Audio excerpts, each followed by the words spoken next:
Welcome back. Let's talk to Marc Ostwald. He's a strategist at ADMISI. Very good morning to you, Mark. Right, we're going to talk about 2018. I've got some headlines from the press that I've sort of read over the Christmas period. I'd love you to comment on each and every headline. Let's kick off with the first one. UK economy defies the gloom mongers to grow even faster. Yes, I mean, to a certain extent, this is a perspective thing. The UK economy is clearly not growing as strongly as the rest of the G7. However, those people who were saying that the UK economy would contract very, very sharply post-Brexit referendum were clearly wrong. Yep. I think the situation now is what we really need is a lot of clarity to emerge over the next 6 months on what's going to happen with Brexit. Where are we going with all the Brexit? Because that's what's needed to give the UK that little bump up so that it gets back in line with the rest of the G7, which is doing really, really well, and encourages business investment, because that's the most important bit of the equation which is missing at the moment. Understood. Okay, so let's go on to the next headline. Brexit Britain ends 2017 with a boom. FTSE 100 at all-time highs, 141 billion lift for shares, deal making at 3-year record highs.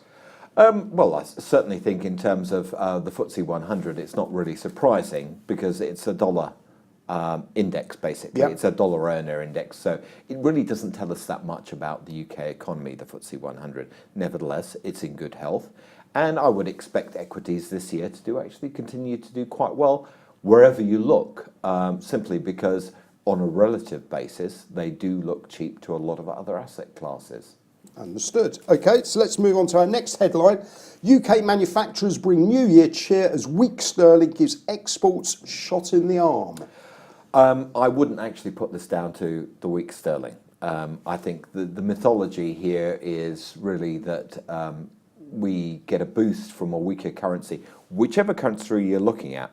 This isn't just a UK specific thing, but if you're talking about a major developed economy, changes in the currency have to be absolutely enormous. We're talking about measures of 30 and 40% that a currency needs to move to really have a major impact on exports. Right. What this is really about is that there is a big boost for manufacturing across the globe, which we've seen in China, we've seen in the USA, we're seeing across the whole of continental Europe. And it is certainly being driven in a large part by continental Europe, because having been through a very long period of protracted, sideways growth at best, it's now picking up, and the internal demand within the Eurozone is actually proving to be very strong. And the UK definitely benefits from that without any shadow of a doubt.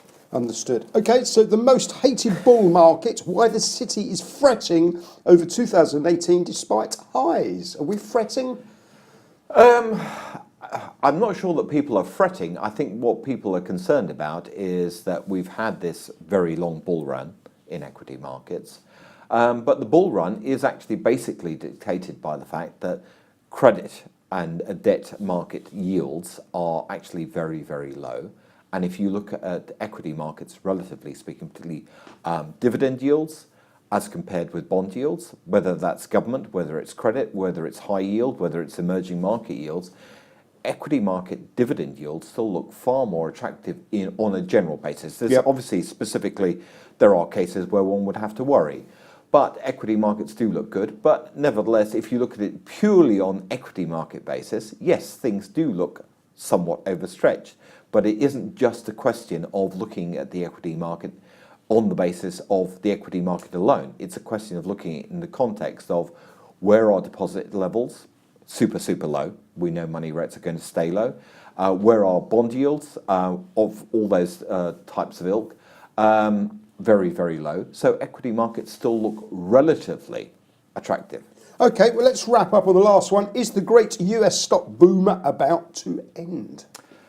I suppose there's two ways of looking at it. In terms of the growth momentum in the USA, I would say not. Are valuations quite stretched? Yes, they certainly are. But until we actually get to the point where we get the surprise from the Fed, which is possible this year, that they actually have to ratchet up their interest rate trajectory, in part, no small part due to the tax reform boost, they're not. But once we get bond yields to a level, say we got the 10-year yield up to about 3.5%, which isn't not necessarily my central forecast, but it's certainly a possibility for this year, then you start to look at the equity market and say, well, hold on a minute. If I can go to safe haven or safe assets like government bond yields, which are yielding 3.5% on 10-year terms, perhaps the equity market doesn't start to look so attractive.